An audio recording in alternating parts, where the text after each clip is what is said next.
Happy Sunday, raindrops. It is what, June 8th. Okay, it's the first month of June. Last week, I inspired you all to every single month write a letter to God. I read the comments and I'm so happy you guys have decided to do that. We will circle back August 1st to see how things went. No, July. I literally skipped the whole month of I skipped the whole month of July, child. So we will circle back in July to see how things worked out. But thank you guys so much. Another episode of a Happy Sunday, which I like to call my Soulful Sundays series. Okay. Today's episode, I want to talk about destiny blockers. Destiny blockers in our lives. Okay. That could be your personal life or your professional life. So, destiny blockers are people who are in your life blocking your blessings. And the decision you have to make, which is tough, is to let them go. Let's first talk about personal destiny blockers.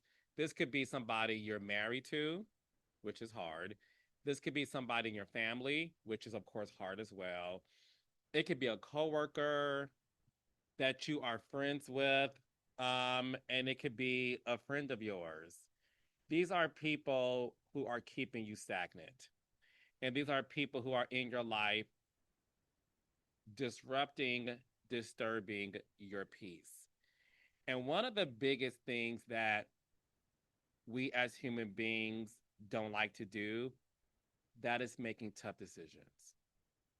But when God shows you who people are, you have to believe him. And I am a student of this belief. I never get mad when I'm shown people's true colors because I immediately go to God. Thank you for revealing them to me. Now it's up to me to decide what to do about what has just been revealed to me. One of the prayers that I do on a regular basis, and it's funny because I have a friend who I told this to, and she was like, I'm never doing that.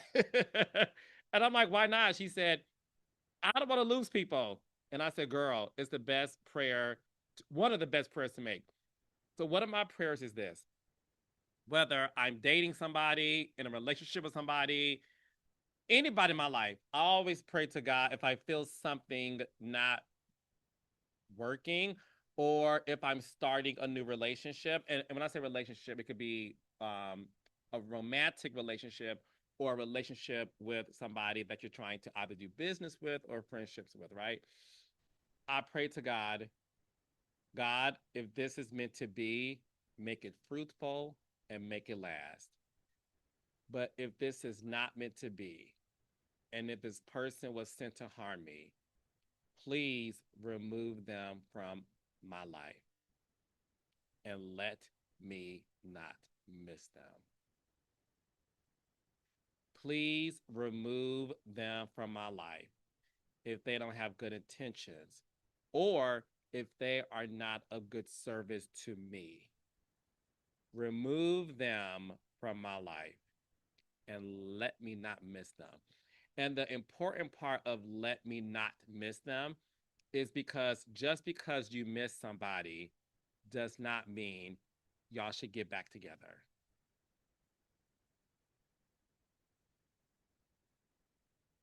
Just because you miss somebody does not mean y'all should get back together. Okay?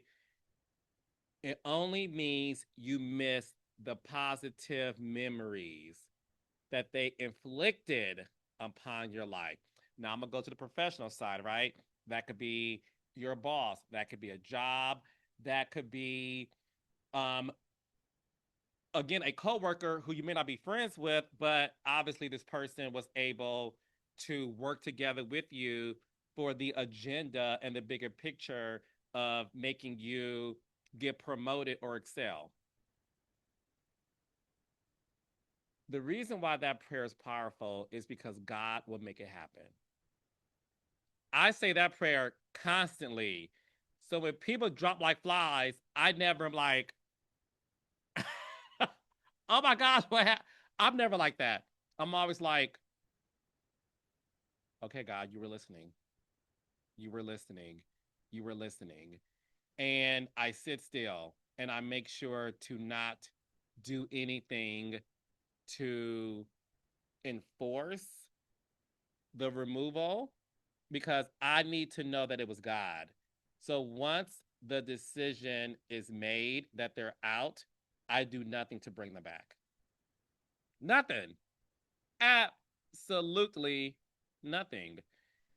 And when they're revealed to me, it's when you have to make the decision to end the relationship. Now I'm going back to personal. So oftentimes when you are in a relationship with somebody or even getting to know somebody, you feel that pit in your stomach and that instinct of something doesn't feel right. If you're dating somebody in a relationship with somebody and there's constant excuses that is being made, whether it's communication, communication is one of the most important things to have in any sort of relationship, personal or professional. Without communication, that relationship is dead on arrival. I promise you that. I promise you that. If you're longing for somebody to communicate with you and they don't want you. They don't want you the way you may want them. That could be somebody who may not text you all the time. No one is that busy. You want to be with somebody who misses you, who is constantly on your mind. If they're not getting back to you, whether you call them or text them, you're not a priority in their life. You're just not. No excuse should be, "Well, I'm a bad texter," or I'm not really a phone person.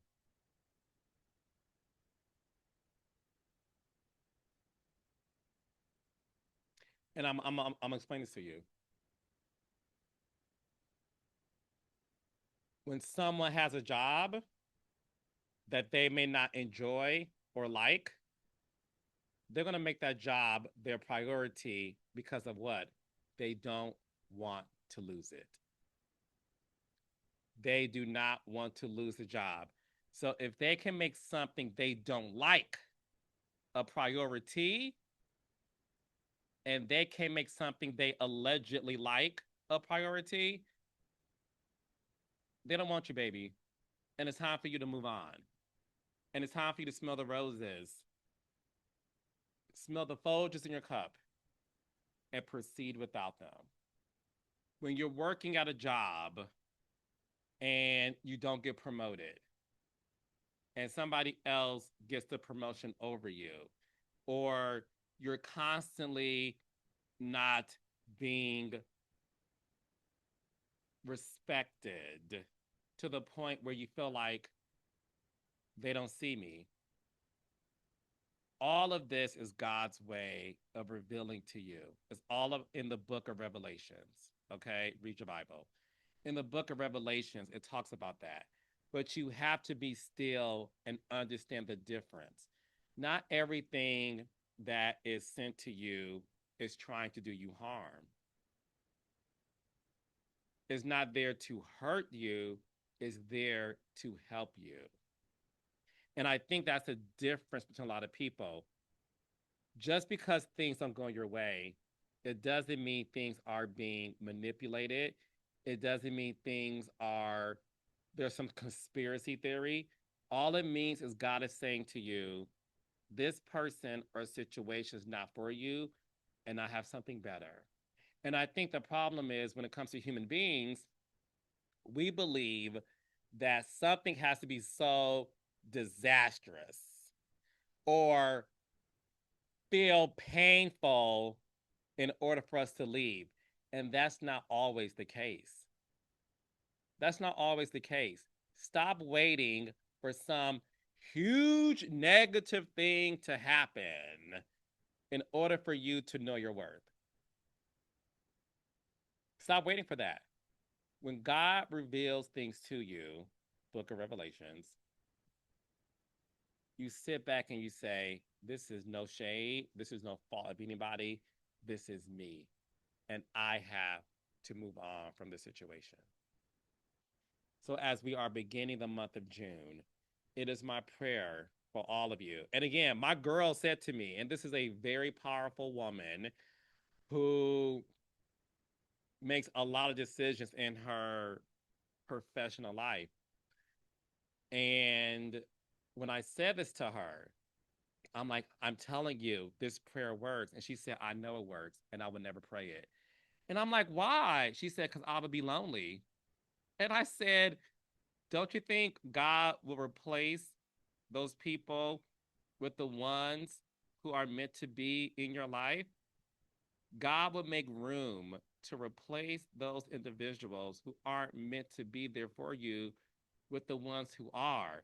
But when you are with somebody and accepting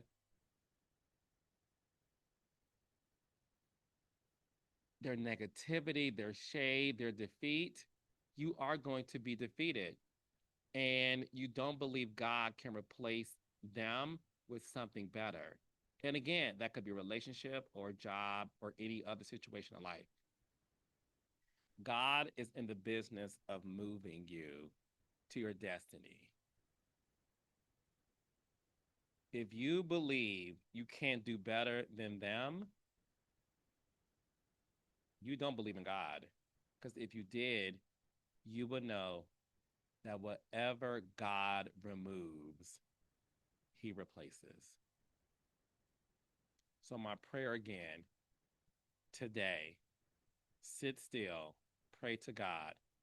God, if this person, this place, or this thing is meant to be, let it stay, let it be fruitful, and let it multiply. But if God, if this person, place, or thing is not of good service to me, please remove them, God, and let me not miss them. Say that powerful prayer today and watch your life change for the better.